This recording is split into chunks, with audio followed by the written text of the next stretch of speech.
Welcome to the Explainer. If you're a focused learner who has spent years just totally exhausted by spiritual seeking, constantly trying to fix your mind or struggling to find some sort of lasting inner peace, well, prepare to feel a profound sense of relief. Today, we're unpacking a fascinating text by Sri Bhagavath called Divine You. It's this philosophy that completely unburdens you. We're going to directly explore an idea that might literally lift a massive weight right off your shoulders. Okay, let's dive into this, because Sri Bhagavath introduces a premise that is, frankly, entirely counterintuitive to everything we've been taught, right?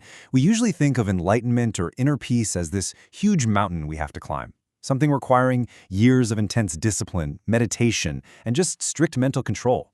But the source material asks us this radical question. What if the ultimate secret to liberating your mind is actually putting in zero effort?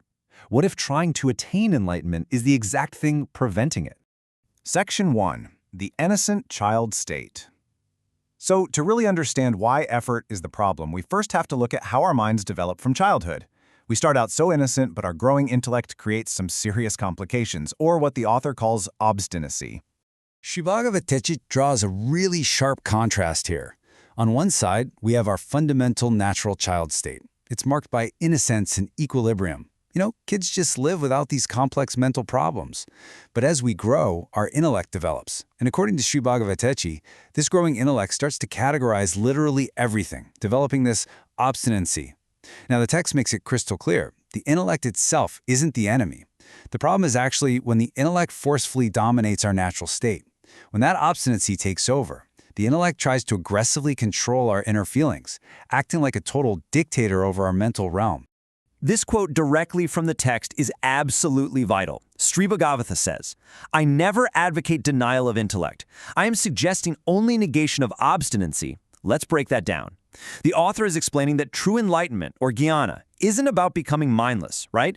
It's simply the mental acceptance of the total inability of our intellect to control our inner feelings. It happens when your intellect finally drops that adamant attitude of, "I must control this," which then allows your natural innocence to just naturally rise back to the surface. Section 2. The problem with effort. If you have ever felt just completely exhausted from trying to constantly fix your mind, well, this next part is really going to validate that frustration. Sri Bhagavath points out that intense spiritual effort, trying to force a state of divinity or inner silence, is actually an artificial feeling created by your own labor. You're operating the mind trying to purify it, but instead you're just complicating it further, putting it into a state of agitation. Now, what's really interesting here is that he drops an absolute bombshell.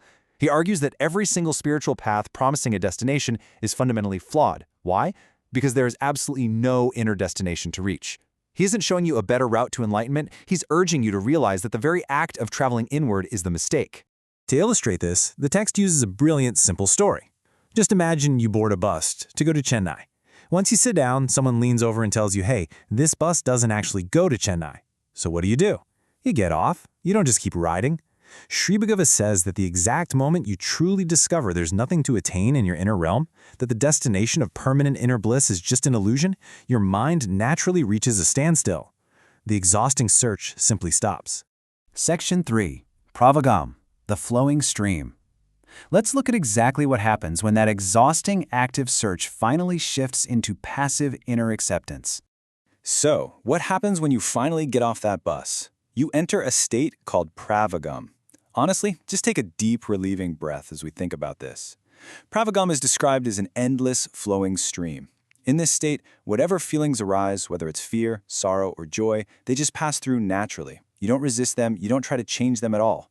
It's a completely effortless, liquid state where we accept whatever exists in our mind. When the restricted, constantly fighting mind stops resisting, it melts into this unrestricted, infinite stream. And this brilliantly illustrates how Sri Bhagavath separates the mind from the soul using a really helpful metaphor. Think of fundamental consciousness, or the soul, as a blank movie screen. The spontaneous thoughts and feelings of your mind, those are the movie picture playing on that screen. The text emphasizes that our realization, our understanding of doing nothing, happens only within the movie picture, in the intellect. You don't need to mystically realize the screen, you just need to stop fighting the movie. Section 4. Inner peace, outer action.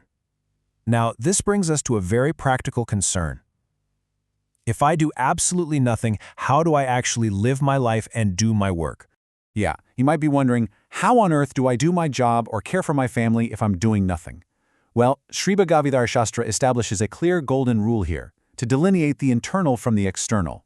In the external world, you absolutely must use your intellect. You need to plan, act, and apply 100% effort to solve problems and live your life.